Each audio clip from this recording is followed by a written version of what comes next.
What is up, everyone? We are live, and I am happy to be on here with my guy Nelson from at Amish Country Mets Fan, debuting the newest Mets Day After show on your stream, on your channel, on everybody's channel that's watching this right now. It is the Interstate Mets Report. Today is June 27th, 2023. We are live talking about the New York Mets. Obviously, we're going to get into a whole lot of discussion. We got our set topics here, but I just want to say what's up to my guy Nelson, my co-host on the Interstate Mets Report. What is up, Nelson? How are you today? What's up? I'm all right. How are you? I'm glad to be doing this. This is our first episode. Obviously, we do post games. It's not going to be, I guess, too crazy different. Just a little more structured than usual. Exactly. Yeah. And obviously, you all have seen us that are paying attention to this right now, or maybe catching the rerun. You all have seen the post game lives that we do. We obviously have our buddy Matt from at Flushing Sunny 41 on it as well. We've appeared on a couple other different shows as well here and there in the Mets community, but we figured we wanted to give back and we want to do a little bit of our own thing and kind of make it a little bit more structured, as Nelson just said. So, with that being said, obviously, we have stood up and this is also streaming to our Twitter page that we have right now. It's at Interstate Mets on Twitter. Go ahead and follow that channel, that page. You can watch the stream there, but this is also going to be streaming to mine and Nelson's YouTube pages as well, YouTube channels. If you do not subscribe to Nelson's YouTube channel, it's at Amish Country Mets Fan, and his Twitter's Amish Country Met. Go ahead and give him a follow, give him a subscribe, all that good stuff. I'll be putting these banners up as we go through as well. So this is not going to be the only time you catch these ads. And if you are new to me and you're paying attention on Amish's page, on Nelson's page, my Twitter and Instagram is at CPNY Sports, and my YouTube at is also at CPNY Sports. So at CPNY Sports all around. Subscribe, follow, whatever you got to do. How are you feeling, Nelson?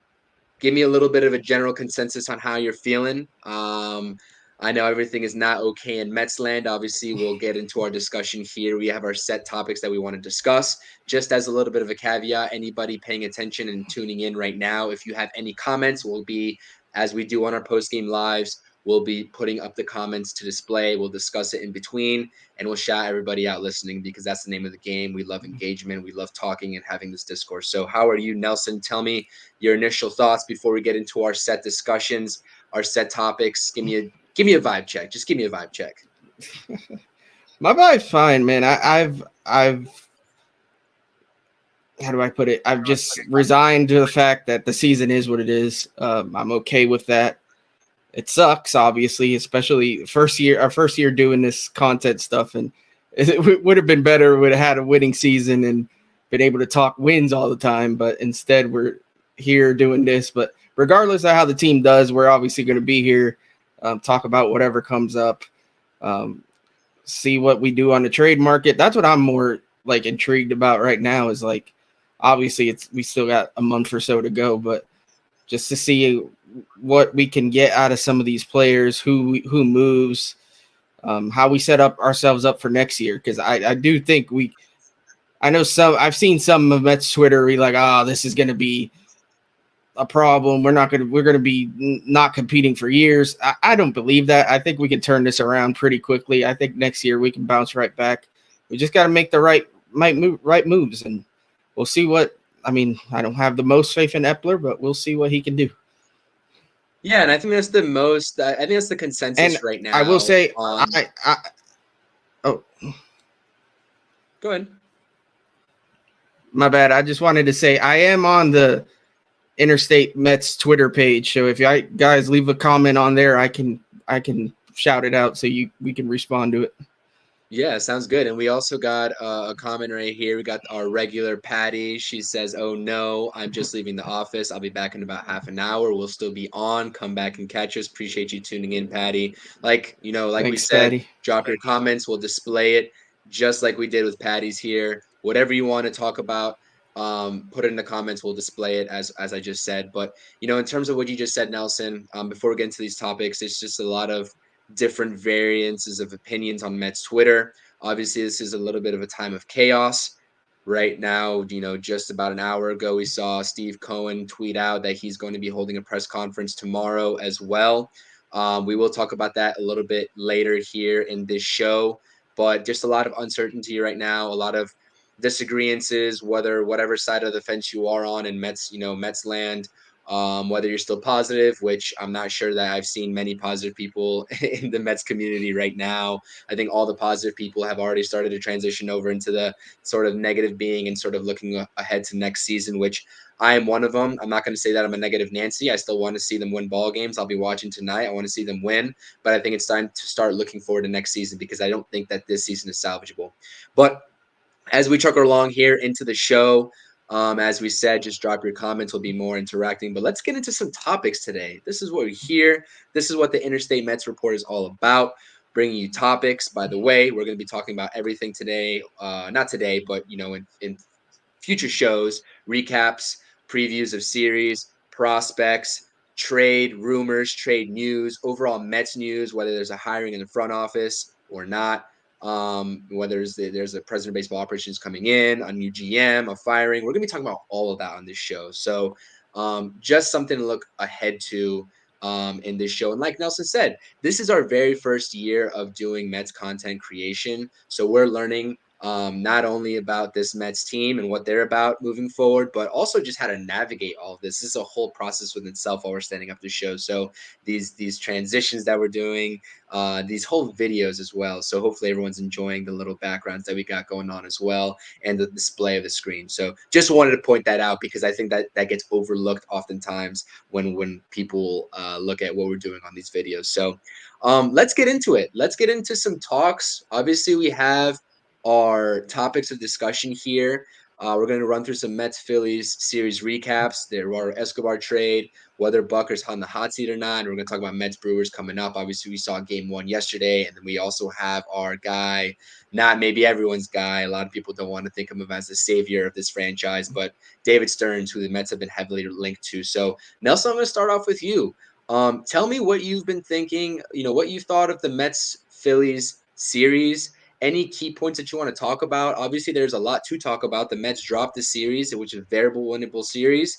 Obviously, Buck Showalter's decision at the end in Game 3, the whole David Robertson debacle as well that we saw. Part 2, we should say, because we saw Part 1 in the Philly or the Cardinals series. So, what are your thoughts on the Phillies Mets series and the Series L? I mean, I'll take it for first game. Senga wasn't bad. He still has his consistency issues. His location with his pitches at times is a struggle, but he kept us in it. But then, I mean, as usual, the bullpen comes in and gives up runs, and the offense didn't do anything, so we lose that one 5-1. The next day, we bounce back, we get a win, and I think I almost feel like this was a turning point for the way fans felt about the season. I think if we had won Sunday, I think people would have been like, okay, maybe we can go on a little run here, blah, blah, blah. But not just the fact that we lost, but the way that we lost with Buck just leaving all the main guys in the pen and just going with these scrubs. And yeah, you can argue Beatty should have made the play. Yeah, sure, he should have made the play. Either way, we're still in a jam if he does make the play. There's still a runner on third, I believe, and you could argue whether there be one or two outs. I don't know if he would have got the double play, to be honest. Bohm's a pretty quick runner. So it might have been one out, might have been two outs. Either way, Brigham was still throwing crap up there. So who knows how it ends up. It's just the fact that you should have gone to your primary relievers in that situation. I've seen a few people argue in Buck's favor with that, but the consensus is pretty much he should have gone to one of his main guys.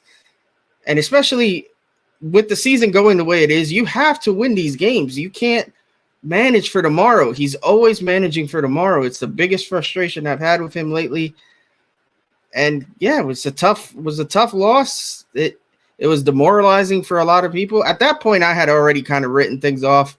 We'll touch on the Escobar thing, obviously, but once I saw that trade happen, I kind of I was like, all right, I think the writing's on the wall here. I think what we're doing going forward is not necessarily looking to win ball games so much as to sell off some pieces. But yeah, the series was frustrating, and now it is what it is. We were playing the Brewers now, and didn't start off very well with that either. So I don't know. I don't know what else to say with this team. It's just we keep seeing the same things, and we keep harping on the same things, and they keep doing the same things. So it's just I don't know what else we can say about it. You're on mute. Oh, I am on mute. But yeah, so I think you are right in terms of it being consistent with this team. Obviously, like you mentioned before, we are still going to be here doing these videos, whether they are doing poorly or whether they turn around and start to do well. Obviously, I will caveat all the negative things that we might say in this show with the fact that, listen, I understand the game's back in the wild card. The baseball season is a long season. Obviously, the Escobar trade is what it is, but albeit it's still a long season. So something is still salvageable by a small margin, a small chance. That's what I'll say up front, just to get that out of the way. But do I really believe in that as a fan watching this team every day? I do not. The Mets Phillies series was the nail in coffin for me, like you mentioned. It was a series that I thought that if the Mets were ever going to get back on track in this season, this was the series to do it, right? I thought maybe the Cardinals season could have done it, or the Cardinals series could have done it for the season. Nope, we lost that by Bucks doings. We saw again in the rubber match. The Astros series, we get off to an 11-1 win. Could have won the series in game 2, but Verlander did what he did, and then we lost a very winnable game in game 3. The Phillies series was no different. Had a very obviously Senga was serviceable in game 1. That's what I'll say. He was serviceable in game 1. He only gave up 2 earned runs on paper, but he looked like he was struggling, only got through 5. Game 2 was a nice win, right? Okay, so there we go. We could talk about the first 2 games all we want in the series, but what does it really come down to? A series win in the rubber match. What happened? Well, the Mets jumped out to a 6-3 lead, right? And we can fast forward to everything because everything before that really doesn't matter. We can say, oh, Lindor and Pete had a great, fantastic game. Lindor had a home run that game. Pete had 3 hits or 2 hits, 3 RBIs, got on base 3 times. Obviously, he's been struggling. It was nice for him to turn around. But what happened? Inevitably, the Mets did what they do best this season, and they imploded in crunch time, right? Because I said it on the Shea Bridge show with Talking Mets with Rob. It's not like the Mets have been getting blown out by any means this season. They haven't been getting blown out. They've been losing these games in pivotal times where they need to perform. These pivotal times are the same times that they performed in 2022, but now in 2023, they're not doing it. They're just not doing it. That's the difference between 2022 and 2023. So what happened in that third game? We had Josh Walker come in the 8th inning in a 6-3 lead. As soon as he lets up those first 2 base runners, if I'm Buck Showalter, I'm automatically warming up David Robertson. Automatically. Guess what he didn't do? He did not warm up David Robertson. Not even when Josh Walker allowed the bases to be loaded with no outs did he now warm up David Robertson. He warmed up Jeff Brigham. To your point, Brett Beatty, yeah, he could have made that play. Would it have been a double play? Would it have changed the inning? Maybe. We'll never know. We'll never know that answer. Right? And that's a whole different discussion in terms of these rookies getting playing time in a win now mode on a team that's full of veterans. That's a different discussion that we can always have. And I get the arguments to that. But listen, good teams find ways to overcome those sorts of mistakes from the rookies. And a good manager warms up his best reliever in that inning before all falls apart. He doesn't put in Jeff Brigham to hit 2-3 batters and give up the lead in that kind of fashion. Right? Um, so it is what it is. I mean, the stuff that Buck Showalter has been doing is borderline malpractice, and we can toss it up and we can kind of have the discussion of whether it's the analytics department and how much say they have in terms of making decisions. Because quite frankly, I'm going to give Buck the benefit of the doubt, maybe 25%, in that he probably doesn't make some of these decisions without the analytics department. The percentages of whose fault it really is, we'll never know that until someone writes a book about it, as Matt said on our previous post game live. But I think it has a little bit to do with the analytics. But Buck Showalter is going to be held accountable. He's going to be held accountable. We'll get onto that discussion here soon. Obviously, the Mets Phillies. We want to recap that series. That was a series that really could have turned the tides in terms of. Obviously, it's an in division series. We're playing at Citizens Bank Park. You have 7 games coming up at home after that series. You go into Citi Field confident with a series win there. Maybe things change, maybe they don't. We'll never know because it didn't happen. But I just want to get your thoughts on. There was a lot of camera angles I saw that cut to the dugout, and Max Scherzer was hyping the guys up. He had a great start. The camera cuts to him giving high fives, having a passionate discussion with Francisco Alvarez. And all the guys coming into the dugout from the field just look absolutely dead, uninterested, disinterested. Do you think that's been a problem? Do you think that's one of the Mets' problems in the clubhouse? And do you think that it's an indication of there being something more that's wrong within the clubhouse? They've looked this way for a while. I said it when I came back. I went to the series in Pittsburgh. I was sitting up close and personal. I was made it a point to watch them on the field, in between innings, in the dugout, and the team just looked dead. All of them except for like Alvarez. Alvarez always looks pretty into it. The rest of the guys, man, they look disinterested. And I don't know what it's about. I don't know if it's a clubhouse thing. I touched on this. We were chatting earlier. Back when we went on that little run where we beat the Rays and beat the Guardians, and it looked like things were starting to turn around. The guys were hyped. They were celebrating. Pete was doing all his crazy nonsense. And then Buck goes on the radio and he does an interview. And unprompted, he brought it up himself. He chastised Pete for what he said. And it was almost like him telling the guys to sit down and shut up. And I feel like after that, you've seen a very different vibe in the club, in the dugout. It's just they've been just quiet, just no real celebrating. Just not that they've had a lot to celebrate, but still, like in a big moment, you don't see that excitement. You just something looks off. That was the F-bomb that he dropped, right, in the post game with the LFGM. Yeah, and Buck basically went on. I forget whose show it was. I think it was ESPN Radio. And they said they weren't even going to ask him about it. And he said, oh, yeah, I don't like Pete doing that. And you never know who's listening and blah, blah, blah. And then Pete later on that week said he was going to stop doing the weird humping celebration that he was doing where we'd hump the rail. And I feel like all that stemmed from that interview. And it's ridiculous. Like, let the guys be the guys. Let them be loose. Now we got a bunch of guys like with a stick up their butt. That's what they look like. And they're just like, they're not playing loose. They're not playing like they're having fun. And I don't know if it all stems to that, but I look back at that moment and I'm like, that's interesting because ever since then, they've just kind of looked dead. Yeah, and I agree. And we can't definitively say that it is from that, but it is certainly a little bit maybe more of not a coincidence. I'll say it's not a coincidence that happened at the same time around when Buck went on that radio thing, because before you even brought it up offline to me, I didn't even know that. I didn't even make that correlation. So that was a good catch by you. So there you have it. Mets Phillies, the series, another disappointment. The Mets haven't won a series since they swept the Phillies at home.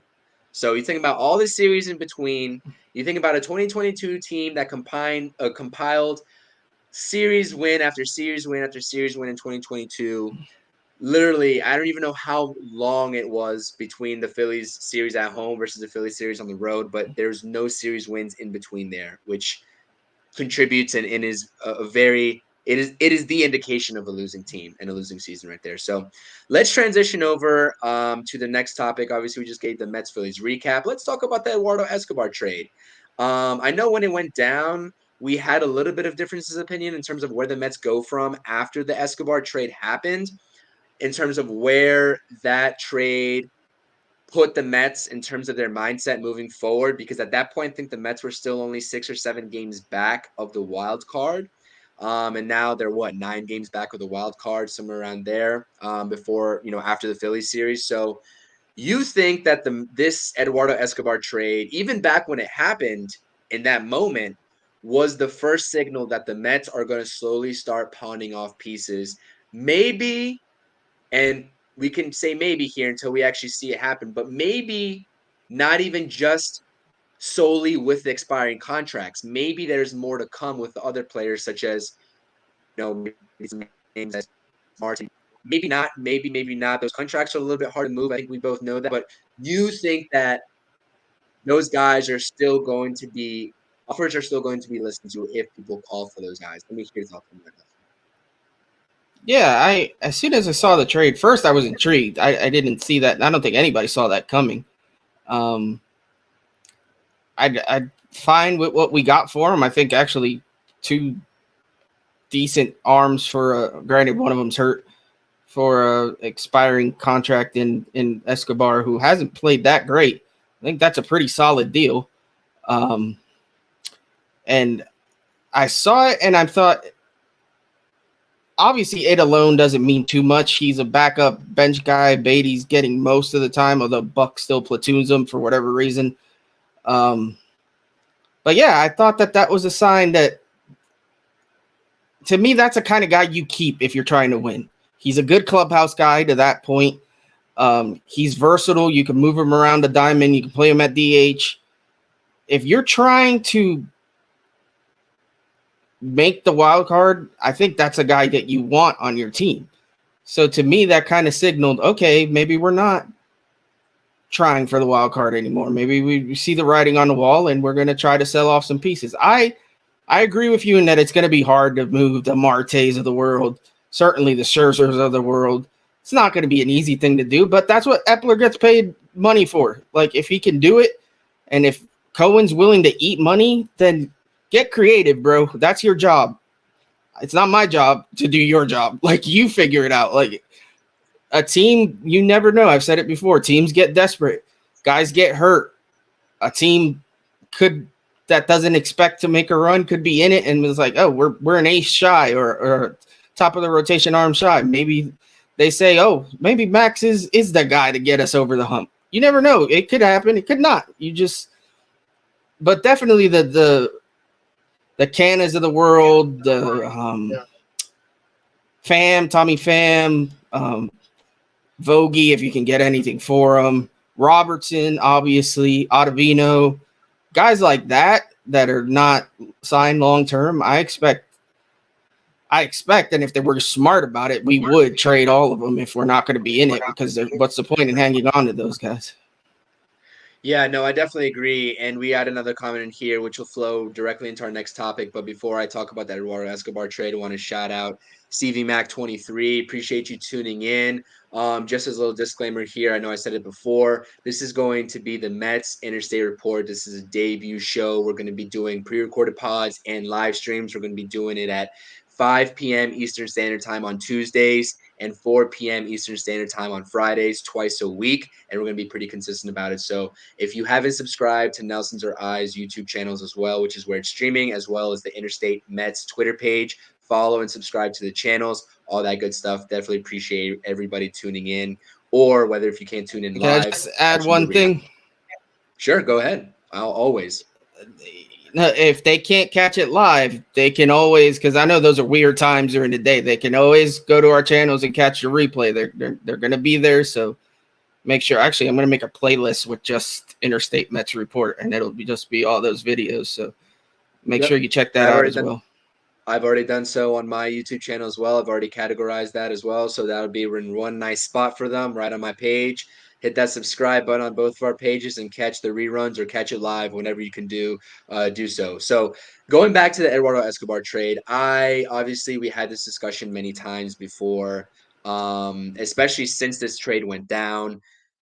I, for a little bit here in this past week, thought that the Mets were not ever going to truly commit to selling. I thought they were going to stick with the same roster through the rest of the season. But I think ever since that I started saying, spewing that rhetoric, that things have gotten pretty much worse.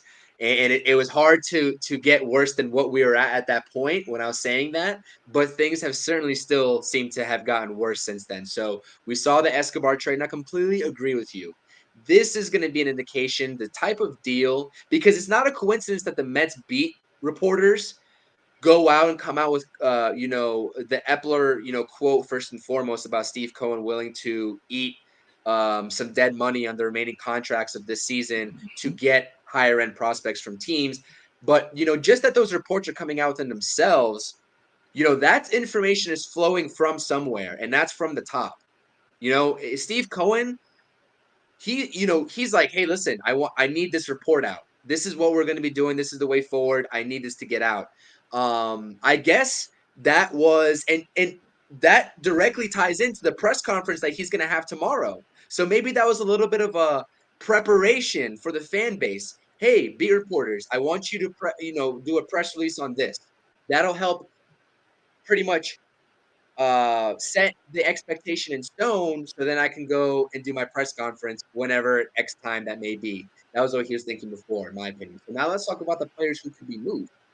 Um, Tommy Pham's been the best player on the Mets for the last 3 weeks. You're going to get some good prospects out of him, especially contenders that need a guy like that. Because listen, he has a good arm in the field.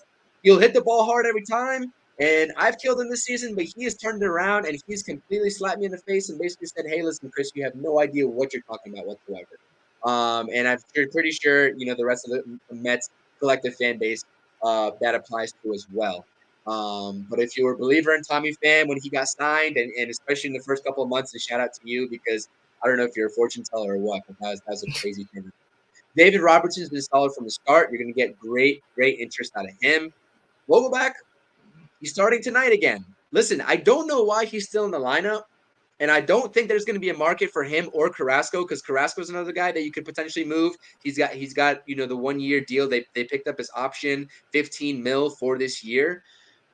I don't think anybody's going to be interested in him or Vogie, quite honestly. Ottavino, you might get borderline interest, but I expect the Mets to get some sort of return. Obviously, it's going to grind some fans' gears that they're not getting MLB ready talent in return for these guys. But listen, you have to understand that we're calling quits on this season already. And if the front office is making those moves, they've called quits on this season already too. So let's get ready for 2024 and let's stockpile some prospects like we did with Landon Marceau and Coleman Crow. Those two starting pitchers that came over in the Angels deal. Obviously, Coleman Crow, starting pitcher, he's hurt right now. He's a little bit of a higher end prospect from the Angels organization. I was listening to the Shane Sons podcast as well. They're doing a little bit of analysis on it. The episode that they released this week, shout out them, talking about Epler potentially. I think they were saying that Epler drafted those guys as well, so there's that connection as well for that.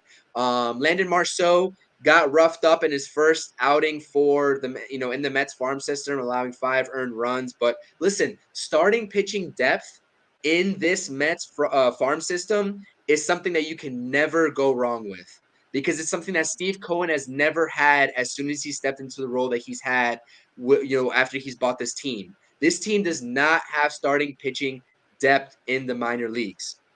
Talk about Mike Vassell and then Blade Tidwell, Tidwell.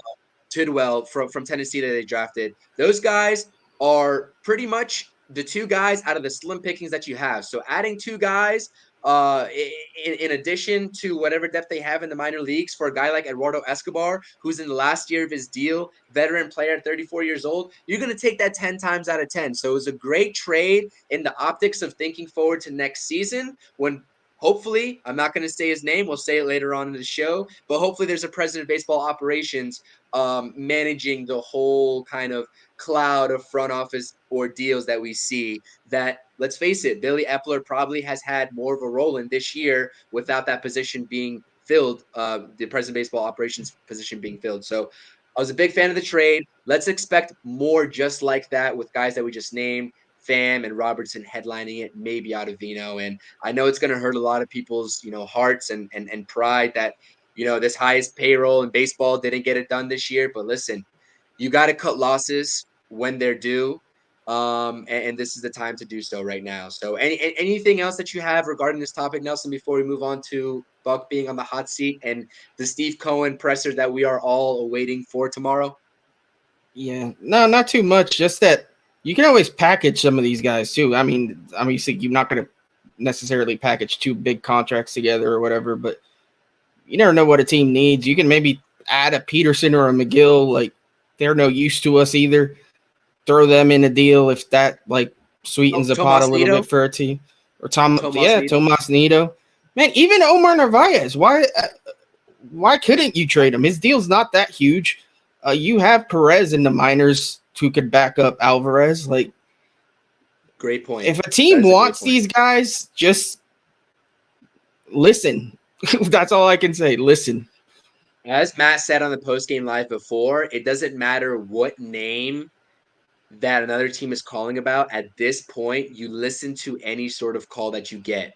It doesn't matter if it's for a guy like Vogelback and I hate to say it because a lot of people are going to get on me if they come back and listen to this show and hear me say it, because I'm not a proponent of trading him. But even if it's Pete Alonso, who's owed an extension, you said it as well, Nelson. You do not, I'm not saying you trade these guys right away, because listen, I think of Pete Alonso as a foundation piece for this team moving forward. But at this point, you do not hang up the phone on any one of these guys that these teams are calling for. So I completely agree with that. Now, let's transition to Buck being on the hot seat. I don't even know where I want to get started with Buck Showalter, with the Buck Showalter talk. Obviously, Stevie Mac over here says that Buck wants no fun allowed. Obviously, we touched on that a little bit with his radio interview that Nelson talked about. Let me hear your Buck thoughts. Is he really on the hot seat, or is this press conference tomorrow from Steve Cohen sort of just like a PR-facing press conference? We're going to get the same old rhetoric out of it. I think that's what it is. Which, you know what, to an extent, I know that will annoy some people, but think back, how many owners, including our prior owners, would voluntarily step in front of the press during a stretch like this and make a statement, take questions, whatever? It doesn't happen. Very rarely. You never hear most owners, to be honest. Most owners are in the shadows. They're not making any moves. I'm out here in the Pittsburgh area. That dude is hiding in a bunker somewhere. He's not talking about how the Pirates fell off a cliff. You think he's going to have a press conference about that? No. So I respect Steve for getting out there, but I expect it to just be a PR mumbo jumbo. We're disappointed. We still think we can turn this around. They don't, but they're going to say it anyway. And Epler actually spoke before we started this, and I heard a little bit of it, and that's what he said. So it's going to be, I believe, I could be wrong, but I believe it'll be a lot of the same. And that's fine. Listen, I want Buck gone. He's just to me, he's a detriment to the team at this point. And no, I don't expect us to turn it around, but I feel like we need to get away from that. It's just, I think it's time. If I had to guess, though, I don't think it's going to happen. I think they let him play out the year. I mean, we're going to talk a little bit about the president of baseball operations here in a minute. I feel like they want to let him make that call. Just my guess, it would be like, you let that guy make those decisions. I wouldn't wait that long, but I just feel like that's what they're going to do. I agree. And it gets a little bit tricky when you're talking about Buck Showalter, whether he's going to be here for the rest of the season versus whether he's going to be here in 2024. Personally, if it was me, I'd be fully comfortable with letting Buck Showalter go yesterday. Like literally yesterday. Because not only is he a detriment to this team right now, but he's a detriment to the growth of this team moving forward. Exactly. And that you cannot have. So the sooner you cut ties with a guy like that, the better.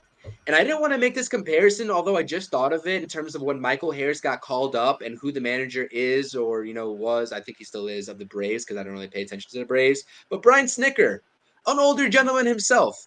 Michael Harris, stud, got called up from Double-A. You think Michael Harris was platooning with whoever they had as depth pieces in the outfield over there for the Braves? You think he was platooning over Nope. there? No, he was not. Albeit Michael Harris had a little bit of a hotter start than a guy like Brett Beatty. Francisco Alvarez also had that hot start, so I will shout Francisco Alvarez off. Ever since then, he's cooled off a little bit, but that's expected with young kids like that. But they weren't platooning Michael Harris over there. And so I just think that Buck Showalter, the stubbornness in his decisions every day, regardless of how much of it's coming from the analytics department, because listen, analytics department, I get it, has a say in it. But I do not think that Buck Showalter came back from the TV media scene on MLB Network, wherever he was, to manage a baseball club without the free reign, with at least some free reign to do what he wants to do with this team and his direction based off of his expertise and his tenure as a major league manager already. I don't buy into that. So Buck Showalter is not getting any free passes. He's being held accountable. In my mind, and a lot of Mets fans' minds, you can make all the analytics department excuses you want for him. I get it. It may be somewhat true. But in my estimation, Buck Showalter has as much of a say right now as Billy Epler does, in my humble opinion, with what happens on the field and what we're seeing directly on the field. Is he on the hot seat right now? I don't know. Maybe Steve Cohen with this press conference after he goes into Buck Showalter's office. Who knows? This is wishful thinking, but maybe he says, listen, Buck, you got the rest of this year. I'm not going to make you look bad. I'm not sure if you're going to get a job after this, but you're gone after this year. I'll let you ride out. I'm not sure if that's the smartest thing to do, but maybe that is an understanding that they already have behind the scenes. But what I would do, dude, let Eric Chavez manage his team for the rest of the year because Eric Chavez seems to have a little bit of a younger mind, a little bit more of sense, and a little bit more fire. You saw that the game in that Braves series where he went and he got ejected from the dugout, and the Mets started to hit, the very next inning. So I need a guy with fire like that because when I see the little quiet mouse games that Buck Showalter, is employing in that dugout, the little camera cuts that he gets when people get hit, these little faces that we get, these little cuts. Let's face it. That's a cut for me. Let's face it. The team is the team is soft. Yeah, they're soft. It bleeds into the team. The team is soft. He's soft, so it bleeds into the team. Like, how many times are you going to get hit and not at least? I mean, I'm not saying get in a brawl, but go out there and get face to face with the pitcher. Talk some. I'm trying to keep the language clean. You know what I'm trying to say. Talk some talk. Show a little fire. Like, you just meekly walk to first base every time. You guys get hit almost every day. I don't know, man. None of our pitchers ever hit anybody back. And I know the game's changed, but still, I don't know. Sometimes I feel like you got to stand up for yourself. Buck doesn't do it, obviously. And I'm not one. I don't usually get behind that whole rah-rah crap and I need a manager that's screaming all the time. I don't want that either. But every once in a while, it would be nice to have the manager step up and make some noise for the club. And it's just, I don't know. I'm done with the guy. That's basically what it is. I agree. And then, just the last point of discussion here on the whole Buck Showalter thing, you'll still get people in the Mets fan base on Mets Twitter saying, oh, well, this guy won you 101 games last season and, oh, you're going to fire him after one bad season. Well, guess what? Buck Showalter was doing the same exact dumb bullpen management decisions. He was still employing the same decisions back in 2022, in my estimation, with the way he handled it. But guess what? He had Edwin Diaz in 2022 to save him. And guess what? That team collectively had more fight to come back in games and save his. I'm not going to say it, but save him from losing a lot of games last season where they could have just went and rolled over and died like they did this season. So in my estimation, that 101 win season, which guess what that won them? That won them a blown division and a first round wild card series loss in the playoffs. So that's not flying with me. But yeah, ultimately, I really don't think that Buck Showalter is going anywhere this season as much as we're all calling for it. I think he does stay. I really hope that he's more willing to employ different managing tactics because at this point, it's all about getting the younger guys more experience. It's about offloading those vet contracts, those Vogelbacks that he loves so much. Get rid of them. I don't want to see them. If nobody bites on a trade, you DFA the guy. You get rid of him to not even make it an option for Buck Showalter to play him. It's come to Yep. that point. So that's my thoughts on that. That's the whole Buck hot seat thing.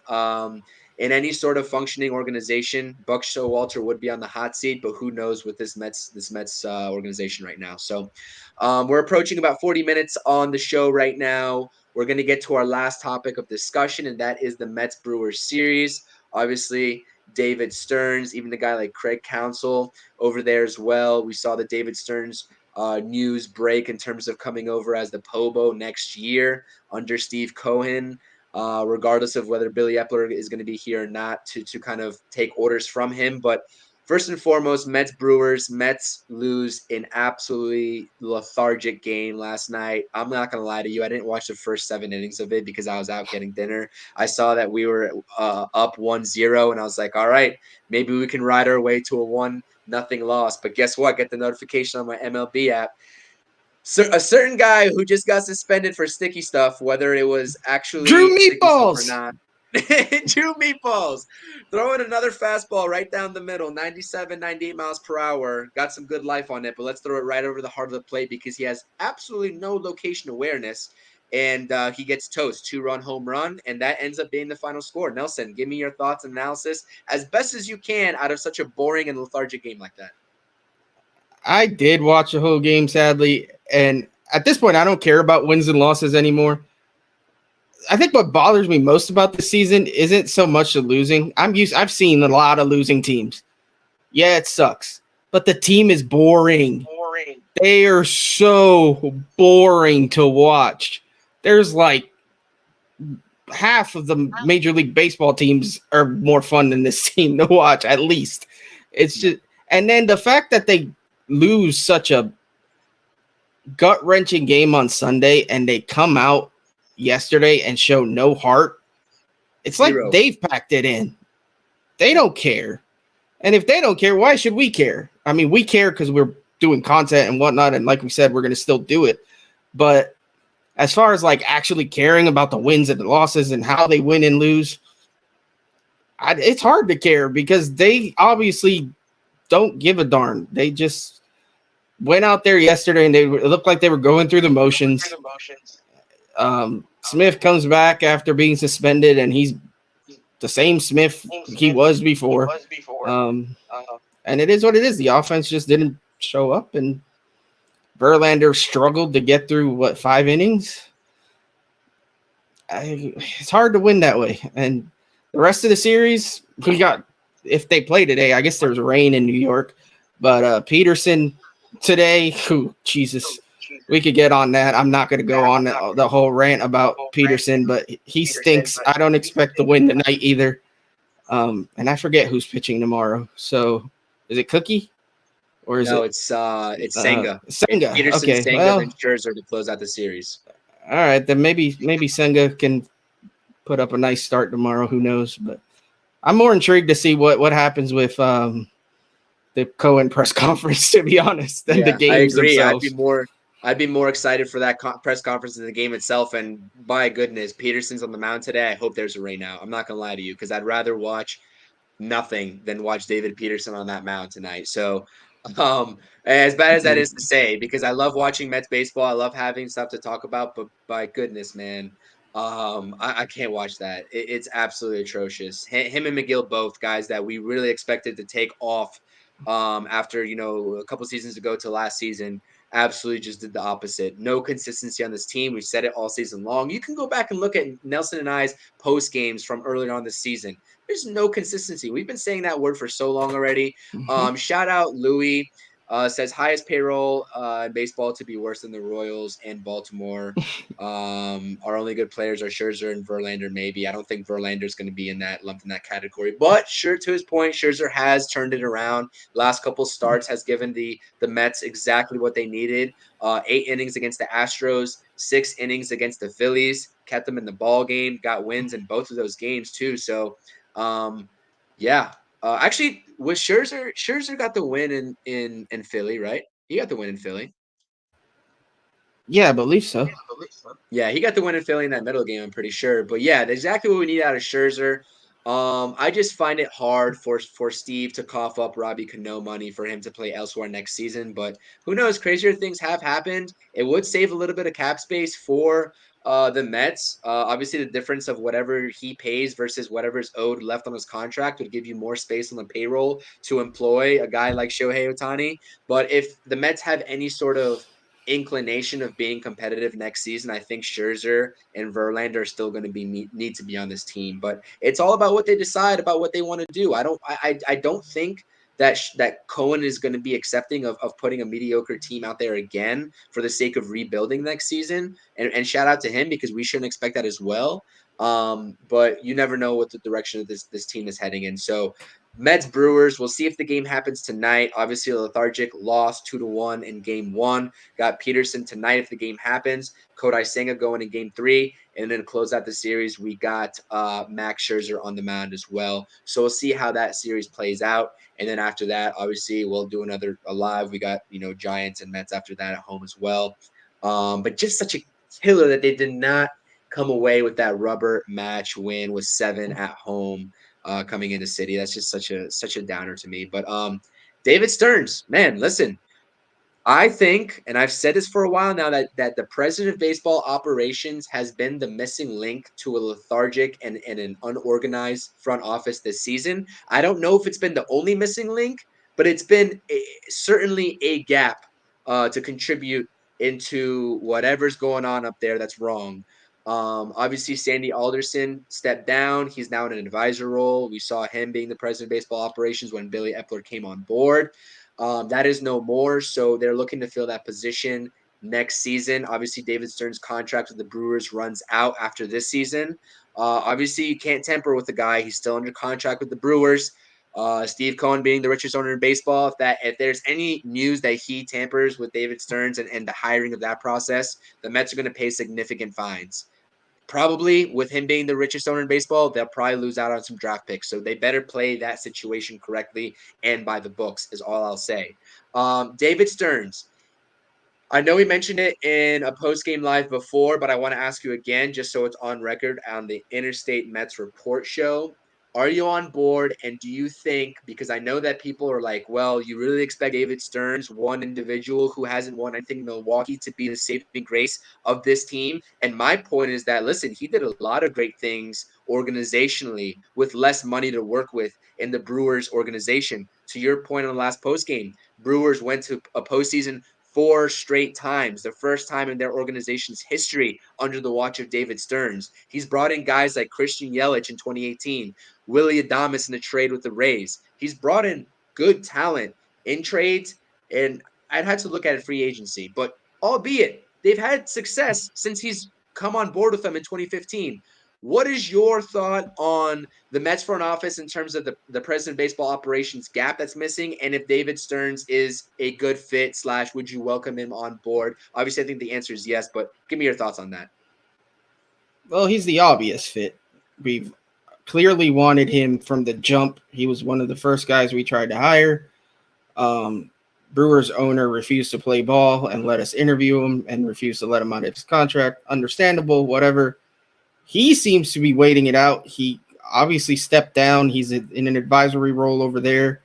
I think he wants to leave. The only question is he also has ties to Texas. I mean, not Texas, Houston, the Astros. They also don't have a president of baseball operations. Does that entice him more than coming to New York? Who knows? So those are going to be the two. Obviously, Shea and Sons, if you watch their pod or listen either way, they made a breakdown of who's president of baseball operations for every team and GM and yada yada. And basically, those are going to be the two holes this offseason. The Mets and the Astros for president of baseball operations, unless people get fired. So I think it's going to be between those teams. I feel like I don't want to say it's a foregone conclusion that he's coming here, but it seems pretty likely just reading the tea leaves. And I don't have a problem with it. I like what I read about him. I like his background. He came, he worked in Cleveland. He worked in the Houston Astros organization, who was a very successful organization. Did good things with the Brewers, as you said, with little money. I mean, you give him a payroll to what we're paying, and he might be able to do some things. The Brewers also have a pretty solid farm system, so that's a good sign as well. So I'm on board with him if that's the case. Now, if we lose out on him, I have no idea who would fill that hole. I'm sure there's plenty of names out there, but David Stearns is the one that keeps coming up. So yeah, I'm fully on board with it. I hope it does happen. Whether he keeps Epler or not, I know they have ties together as well. We'll see about that. So, and then there's also been talk about him bringing counsel with him because his contract, I guess, runs out after this year as well. So I don't know. We'll see. I'm not so enamored with that part of the whole deal. I'm not a biggest Craig Counsell fan, but if that's what it takes to get Stearns here, then I'm willing to swallow that pill. We'll see. That's my thoughts on it. Yeah, and I definitely agree. And the whole point of Craig Counsell versus or Craig Counsell or not doesn't really matter. But I just think the general consensus is that the Mets need a younger, more modern mind being the leader of the clubhouse. And let's face it, a guy like Buck Showalter, we can, debate or not for countless of hours with his supporters or whatnot, whether the game has escaped him in terms of the analytics, which, when he came on board, Steve Cohen pretty much was like, you're going to be listening a little bit more to the analytics, regardless of what you've done the rest of your career. We don't know how much of that has played into a factor, but you look at managers around the league and just the tactics that they employ that are a little bit more aligned with modern day thinking. Like, for example, like the matchups thing and these righty lefty matchups that everyone loves so much. Like, that is an old school way of thinking. Listen, to me, you have to have feel for the game in certain situations. A player is a player. Their talent level, the matchups are only going to take them so far. They have to produce. So if you have a guy that's red hot and he's coming up into righty matchup and you have a lefty on your bench like Vogelbach, this is just an example. I'm not saying that this has happened recently, although there has been some pinch hitting debacles versus not pinch hitting debacles that Buck Showalter also has deployed. Let's not forget that. But you got to have feel for the game. Have some feel for the game. The David Robertson example is perfect of not having any feel for the game.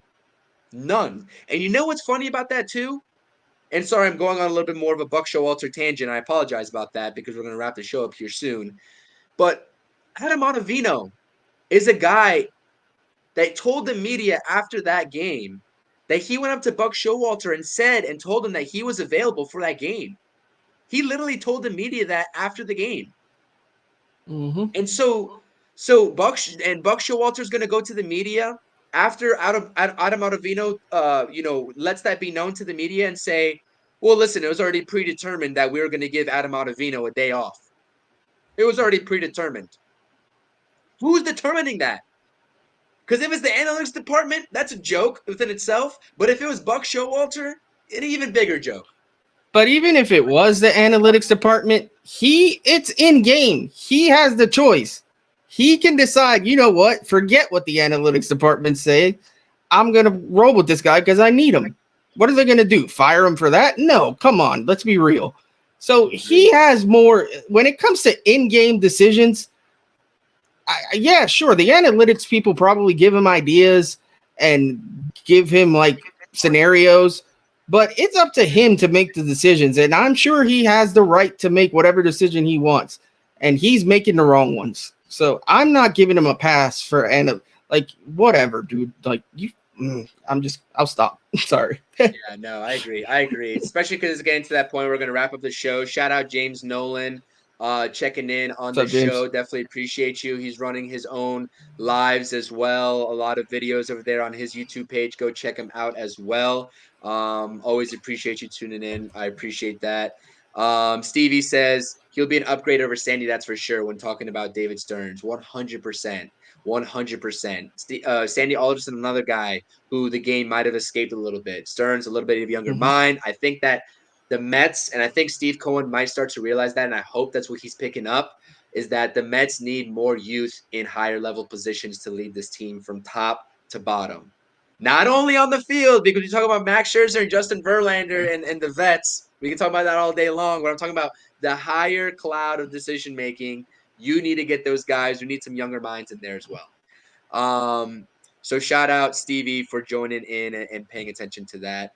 Analytics and Epler tell Buck, I truly believe Buck's hands have been tied. Patty, I definitely wholeheartedly respect your take, and I think that that is certainly true to a degree. Because I'm giving Buck credit in this department that some of the moves that he's made this season, I said it early on in the live, check it out. That I don't think that he makes some of these moves that he's been making throughout this season if it wasn't for the analytics department.